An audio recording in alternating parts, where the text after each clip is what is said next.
All right, so here we are sitting a little bit over a month after the original release of the new Nike Air Max DN. In this video, I have a new colorway that was sent over by Hibbett City Gear, and I'm happy to get this colorway. This is a really nice one. It kind of reminds me of like an Oregon State colorway. Go Beavs because of the orange and black and a little bit of gray there. But this colorway I wanted to go ahead and give you guys a look at, but I also wanted to have a little bit of a larger discussion on, like, 1 month later, the Air Max DN. What do you guys think? Pros, cons, after wearing them. If you guys actually own a pair and you guys want to leave a comment in the comment section, let other people know your guys' pros and cons, things you like or dislike about these shoes, leave a comment, please. And this video is going to be sponsored by Hibbett City Gear. Again, they did send this pair over.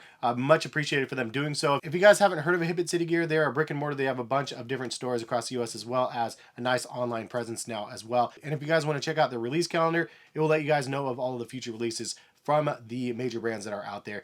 In this particular case, this is a new one that is going to be launching on 5/3. I'll link it in the description of the video for those people that are interested in picking up this pair yourself. Anyways, on the box, this says this is particle gray, black smoke gray, and obviously there's hits of orange on here as well. Really nice colorway though. I was honestly really excited to see this one in person. I like the little hits of orange, little accents of that. You have the shank in the middle of the shoe with the black Nike swoosh, and then kind of like a sunset gradient fade with orange and yellow. And then also on the heel, you have that same sort of look with the Air Max DN logo on the back. And then on the bottom, you can see it's like kind of like a translucent yellowish orange color, and I like that as well, inlaid in the middle of the outsole. So really nice looking pair. I also really like in this one, you do have the clear air unit instead of the blacked out or just a different color air unit. I like that this one is clear. It actually helps represent the model a lot better than the original colorway that I had, because it was like a darker color. So this one, clear as day, you could see the air unit, and it just makes you kind of appreciate the air unit a little bit better. Also, I love the fact that you could see the air unit straight through, but you could also see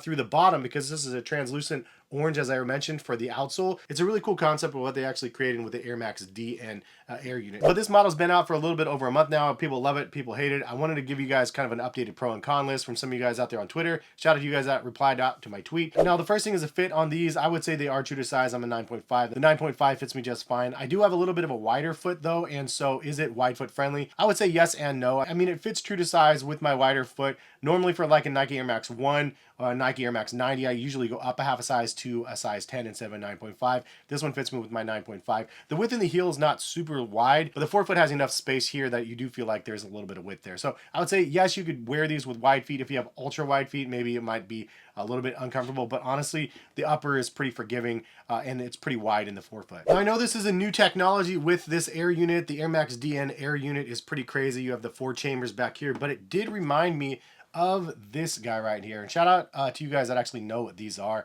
This is not the Command Force. A lot of people mistake this one for the Nike Air Command Force, which is a Nike Air pump sneaker. This one does have a pump as well, but this is a special one. This is a Nike Air Force 180, and this one did not actually retro yet. This is one of those shoes that I'm like super glad that I have a really crazy nice quality one here. Obviously, if I wore these, they would crumble. But the air unit is what we're talking about here. And this is a 180 air unit that they put on these shoes. And I remember, man, when these came out, it was crazy. I was like, dude, you're walking on air. Like, the air unit is insane. Like, you could literally see the air unit in, like, I don't know, it's exposed and it's not encapsulated in the middle of the foam. It's like the whole thing is here, although it's kind of really not, because it's like a layer here of the air, but then the bottom part is actually just a clear rubber, but it makes it look like it's like the whole thing. Also on the bottom, you could see it has 3 chambers down here. And so the concept from the 180s back in the day is very much similar to what they have here, but in a refined functional version in 2024. So I kind of like what they're doing here. They're taking something kind of from the roots in a sense,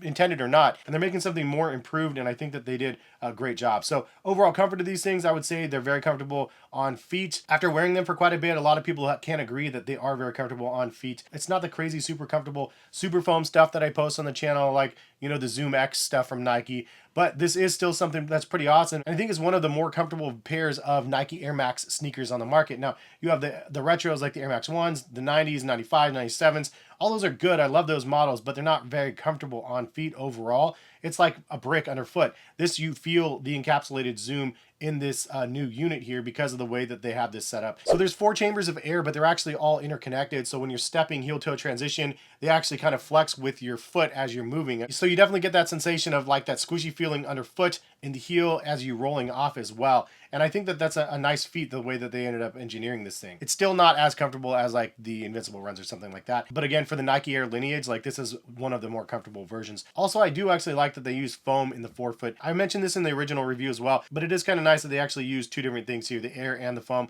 I do wish they used a proprietary foam, called it Cushlan 3.0 or whatever it might be. It's not as soft as Cushlan, I don't think, but it's decently soft. It's just not like the softest stuff out there like Zoom X and Cushlan 3.0 or anything. It would be nice if it was like ReactX or something. Like it could be like a co-branded thing, especially for that 160 price point, which is the cost of these. The upper, as I mentioned from the original review, reminds you very much of like the Nike Air Max Plus, Nike Air Max 97. It has a very nice look and appeal, the way that these like crazy dots kind of come around and swoop around the upper, very much again like the 97s. Anyway, one other thing about the upper that I wanted to mention, and I saw this on like a Complex article, shout out to those people, I think Brendan over on Complex. For the upper on the DN, it says it's a haptic print of silicone ridges that ripple in disconnected lines from the front to the back, evoking the wavy lines around the Air Max 97 or the Air Max TL 2.5. The print is the top finish on stacked layers that form the upper. Underneath it are translucent microfilaments and 3 layers of polymono mesh. So kind of a fancy way of saying that there's multiple layers on this upper, and that's what these little silicone ridges are. It's kind of very nice to the touch. Honestly, from images, you're like, yeah, that's interesting. But to the touch, you're like, oh yeah, it's very, very grippy. I like it. Also, I like that they mentioned like it's a printed upper and you could see through the mesh underneath the layer as well. It just adds a nice little effect to it as you look a little bit closer. The midfoot shank and the overall shape is very similar to like the Air Max Pluses, which has been one of those legacy models that's lasted for years and years and years. So the big question is, will this new Air Max DN stand the test of time and last for a couple years on the Nike lineup? And that's going to be really up to the consumers out there on how well this model is received. Nike has a lot of research and development that goes into creating the air units and just the overall styles and the models of the shoe. Anytime you have a brand new model, a ground up build, it's kind of like one of those things where they just kind of sit and wait, because if it is something that's successful, then of course they're going to want to make more of them. However, if it's not successful, then obviously they're not going to spend their resources on creating updates to this one. They're going to go on to the next thing. I really do feel like this could be a replacement for the Air Max 270, which has been one of those models that had crazy sticking power. Like, I didn't think it was going to be as successful as it was. I'd say that the 270s are probably more successful than the 720s and then the Vapor Maxes as well from Nike. Both are more premium products. The Air Max 270 was priced better, I think, where it drew just a larger base of consumers to that model. It seemed like that athleisure sector of people really liked the 270s a lot, and that was just the one that everybody went with. Now, those were on sale from time to time, as low as maybe $70 or so, but they really didn't go much lower than that. Like, I'd never really seen Air Max 270 for like $50. So I'm wondering if we're going to see the same success on these or not, if we're going to see these on the TikTok like fitness model girls and stuff like that. Because if they do have them on feet, there's a good indicator that it's going to make it like to a larger audience. Now, getting into some of the pros and cons, some of the things I liked, the dynamic air I think is fun. It's a nice functional air unit. It's something made for casual usage, but done in a really nice way, very thoughtful design. Also, another pro is the fact that this is a very accessible design. Not to create like a limited amount like something like this, where it's very hard to get your hands on. They sell out very quickly. They wanted these to be available and make their way onto people's feet. And I feel like that is a very smart move, especially making a bunch of different colorways. This is the second wave of colorways, as I mentioned, a month later. They do have a bunch of different colorways available from the first wave as well. Also, somebody mentioned this on Twitter. There is no break-in comfort on these shoes.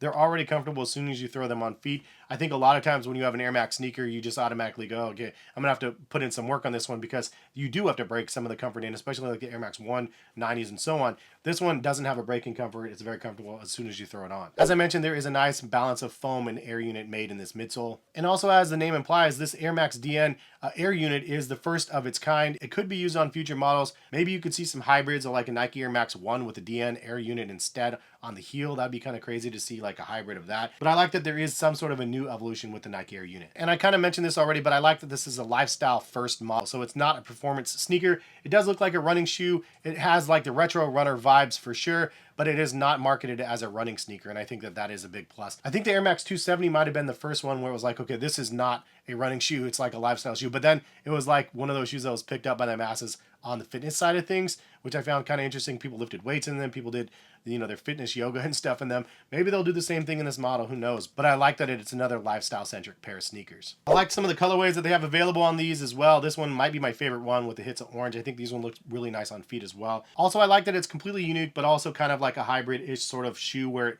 kind of looks and feels very similar to something that we've seen in the past. Somebody that's been very heavy in the Nike Air lineage from years and years ago. It's fun to be able to see some lines kind of drawn through like the Air Max Plus and 97s. I also like that the fit is true to size and that this could potentially be a replacement for the Air Max 270. Some of the cons about the shoe, some people did mention that the air unit is squeaky. I haven't experienced that, but I know that the Vapor Max is super squeaky on certain floors. Like every time I go to Target, the Vapor Max is super squeaky. So it is something to note. So if you get a pair of them, they do have a little bit of a squeak right off the bat, I would try to return them immediately and try to get a replacement pair. Also, some people mentioned that the price point is a little bit steep at that 160. Even Mr. Air Max over on Twitter said like the price point was just a little bit too steep. He even passed on them at this point at 160 is the retail again. I'd say maybe that 120, 130 price point might be better. Honestly, it would be a lot more lucrative to people to want to go try those out. But if you guys remember the Air Max pre-days or whatever they were called, that one had a nice fun air unit as well. Kind of very 270-ish also, but that one did not get a lot of energy behind that. The model was actually pretty nice as well. It kind of had the retro sort of futuristic vibes going on, but it didn't seem to be generating a lot of hype or, making its way to a lot of people's feet. So maybe they went with a little bit of a different direction on these and made the price point a little bit more. Also, I wish there was some sort of 4-foot air unit in here. However, then it would be very much similar to like the Vapor Max in a sense, where you have the full length air unit on the bottom. And I like the fact that they kind of contain this one in the heel. As much as I would like to see it in the front, it's nice that you do have one central focal point on the back. But speaking of that, I do wish that the heel was a little bit wider. It is a little teeny bit narrow. I wish it could just be like, a 1/4 inch wider, maybe even a 1/2 inch wider, just to make it extra wide platform back there. When you have a midsole this high that doesn't flex a whole bunch comparison to like the super foams and stuff, I feel like you do need a little bit of a wider base. So that's like definitely something that I would do as well. Also, there was some comments saying that the upper did feel cheap. Now the upper specifically meaning the tongue and the collar of the shoe. And I would agree, it does not feel as premium as the rest of the upper. The rest of the upper I actually like the structure and the way that they integrated everything. The tongue does feel a little bit cheap. It's like a cheaper mesh. They could have done like a neoprene or something like that to make it a little bit more fancy. Like you have shoes like the Asics Nova Blast that's around that $130, $140 price point that has a really nice liner in them. I do feel like this does deserve a little bit more of a premium feel considering it's a new model, not a retro that they're bringing back that they have to maintain the original shape to. And speaking of the original shape, the tongue is kind of semi-gusseted. I said originally it wasn't. It's kind of attached from this point on, but I do wish it was like a little bit more attached and the tongue was just not as flimsy as it is. It would make the big difference in this model just because I think it's sleek looking, it's fun, but it does need something a little bit different on that tongue. Also, because of the layers of the upper and whatnot, it is not the most breathable shoe. So if you're looking for something super breathable, this is not your best option on the market. However, it's not bad. It's just not very breathable. Anyways, what do you guys think about the Air Max DN? Is it something that you guys are going to be copying in the future? Did you already buy a pair? If you did, what do you like about them, dislike? I feel like this is one of those shoes, as soon as it goes on sale a little bit, more people are going to be trying them on. And then more people are going to be like, oh yeah, those actually look really good on feet. And then more people are going to be drawn to the model because it's going to reach more people's feet than maybe what it's currently at. I do think the launch of the shoe was really nice. However, I do think that there needs to be more energy created about the model and more awareness. I think that it's a great looking shoe on feet. I do feel like the price point might be a little bit of a turn, especially in this market. More importantly, I guess in this market. But I think it's a nice looking pair and a nice steady evolution of the Nike Air lineage, and happy that I was able to get another pair. Anyways, if you guys are interested in buying a pair, check the link in the description. It'll take you over to Hibbett's website. Appreciate them again for sending this pair over. And hopefully you guys have a good rest of the day. Thank you again for watching, and hopefully see you back on the channel for some more content very soon. All right, peace guys.